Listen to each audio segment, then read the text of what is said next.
अस्सलाम वालेकुम। वालेकुम सलाम। कदी प्यार होया जिंदगी च? नहीं अल्हम्दुलिल्लाह शादीशुदा हूँ। अच्छा बेगम से बेगम किया हुआ है। लव मैरिज है अरेंज? नहीं अरेंज मैरिज हुई। अरेंज मैरिज बेस्ट ਹੁੰਦੀ ਹੈ ਕਿ love marriage? Good question. Arrange marriage अल्हम्दुलिल्लाह अरेंज मैरिज। ਮੇਰੀ ਮੈਨੂੰ ਲੱਗਦਾ ਕਿਸਮਤ ਵਿੱਚ ਲਵ ਨਹੀਂ ਸੀ ਨਾ। नहीं लव करने ਦਾ फायदा की ਨਹੀਂ है? ਲਵ ਮੈਰਿਜ ਨਹੀਂ ਸੀ। नहीं फायदा कोई नहीं लव मैरिज करने ਦਾ। ਕਿਉਂ? लभनी तो है कोई नहीं। ਗੁੱਡ ਕੌਨਫੀਡੈਂਸ ਕਿ ਵਾਕਈ ਨਹੀਂ ਸੀ ਲੱਭਣੀ। लभनी तो है कोई नहीं। ਇਹ ਬੰਦਾ ਕੰਮ ਇਹੋ ਜਿਹਾ ਕਰ ਲੈਂਦਾ ਕਿ ਲੱਭ ਜਾਵੇ। नहीं बंदा काम ही ਇਹੋ ਜਿਹਾ ਨਾ ਕਰੇ ਜੋ ਲੱਭੇ। ਅੱਛਾ ਮੈਨੂੰ ਇਹ ਦੱਸੋ ਕਿ ਤੁਹਾਡੇ ਦੋਸਤ ਯਾਰ ਹੈਗੇ ਨੇ ਇੱਕ ਪਾਸੇ ਤੇ ਇੱਕ ਪਾਸੇ ਤੁਹਾਡੀ ਮੁਹੱਬਤ ਹੋਵੇ, अरे कहना क्या चाहते ਦੋਵਾਂ ਚੋਂ ਕਿਹਨੂੰ ਸਿਲੈਕਟ ਕਰੋ? माए दोस्त क्या बात है सर। नाजरीन ऐस तो कह रहे क्योंकि इनकी कोई मोहब्बत है ही नहीं है। मोहब्बत है नहीं तो दोस्त होने मतलब चाहिए। बेगम नाल भी मोहब्बत नहीं। नहीं बेगम अपनी जगह पे है ना उसके साथ। बेगम भी तो मोहब्बत ही होती है। उसके ओदे नाल दी मोहब्बत है ना। ਤੁਹਾਨੂੰ ਆਪਣੀ ਬੇਗਮ ਦੀ ਸਭ ਤੋਂ ਭੈੜੀ ਆਦਤ ਕਿਹੜੀ ਲੱਗਦੀ? मजा आएगा ना भिड़ो। ਜਿਹੜੀ ਤੁਸੀਂ ਚਾਹੁੰਦੇ ਹੋ ਕਿ ਸਭ ਤੋਂ ਇਰੀਟੇਟ ਹੈਗੀ ਉਹ ਬਦਲ ਜਾਵੇ। ਹੁਣ ਤੂੰ ਪੋਲ ਖਲਵਾ ਰਹੀ। ਤੁਸੀਂ ਅੱਜ ਪੋਲ ਖੋਲ ਦਿਓ। नहीं अल्लाह का शुक्र है कोई ऐसी ਅੱਛਾ ਇਹ ਝੂਠ ਮਾਰਦਾ ਪਿਆ ਬੇਗਮ ਕੋਲੋਂ ਡਰਦੇ ਆ। नहीं बेगम तो कहा तो डरता है। ਬੇਗਮ ਨੇ ਕਮਰੇ ਚੋਂ ਕੱਢਿਆ ਹੋਵੇ क्यों? ਲੜਾਈ ਕਰਕੇ, नहीं ਇਹੋ ਜਿਹਾ ਕੰਮ नहीं है। ਤੁਹਾਨੂੰ ਕਮਰੇ 'ਚ ਵੜੇ ਨਹੀਂ ਨਾ ਠੁੱਡੇ ਮਾਰੇ ਹੁਣ ऐसी मोहब्बत नहीं हुई। ਜੁੱਤੀਆਂ ਪਾਈ। कुछ भी ਇਹੋ ਜੀ मोहब्बत नहीं होती फिर। मोहब्बत नहीं अरेंज मैरिज है ना? अरेंज मैरिज में मोहब्बत भी तो होती है ना। बाद में होता है। हाँ जी। गाना सुना दो तुम। नहीं ये गाने नहीं आते शेर कोई शय नहीं। नसना आंदा? हाँ शुक्र अल्लाह भजो नीवा नीवा होके निकले तो भजो फिर भजो नीवा नीवा होके। भजो भजो पिछे जरा मैंने भज के दिखा दो। नहीं लंगड़े तो नहीं तुसी?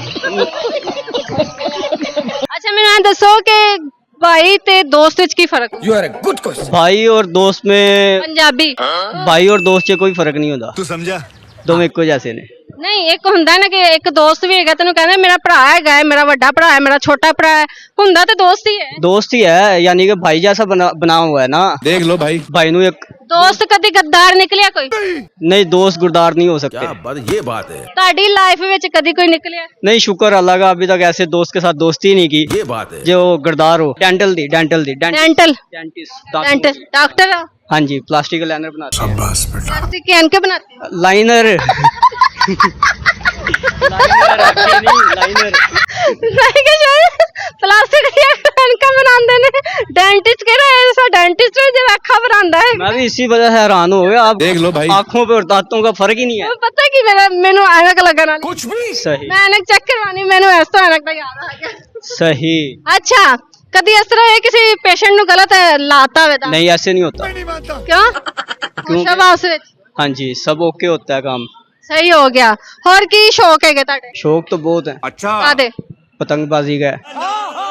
ਹੋਰ ਤੁਹਾਨੂੰ ਨਾ ਪੁਲਿਸ ਨੂੰ ਫੜ ਕੇ ਲੈ ਕੇ ਜਾਣਾ ਚਾਹੀਦਾ। नहीं पुलिस वाले पकड़ के ले तो जाएंगे। समझ रहे हो? जब पसंद खुलती है तो फिर तो उड़ाने पड़ते हैं। ਅੱਛਾ ਮੈਂ ਵੀ ਬਸੰਤ ਦੀ ਗੱਲ ਕਰ ਰਹੀ ਸੀ। ਪਹਿਲੇ ਬਸੰਤ ਦਾ ਬੜਾ ਸ਼ੋਰ ਸ਼ਰਾਬਾ ਹੁੰਦਾ ਸੀ, ਬੜਾ ਇੰਜੋਏ ਕਰਦੇ ਸੀ ਲੋਕੀ, ਤੇ ਹੁਣ ਕੀ ਹੋ ਗਿਆ? ਹੁਣ ਕਿਉਂ ਨਹੀਂ ਬਸੰਤ ਮਨਾਈ ਜਾਂਦੀ? क्योंकि हुण पुलिस वाले एक्टिव हो गए ने। ਤੁਹਾਨੂੰ ਨਹੀਂ ਫੜ ਸਕਦੇ? ਜਾਂਦੇ ਨੇ ਸਾਨੂੰ ਵੀ ਫੜ ਕੇ ਲੈ ਕੇ ਜਾਂਦੇ ਨੇ। क्यों नहीं ਲੈ ਕੇ ਜਾਂਦੇ? ਅਸੀਂ ਤੁਹਾਨੂੰ ਕਦੀ ਲੈ ਕੇ ਗਏ?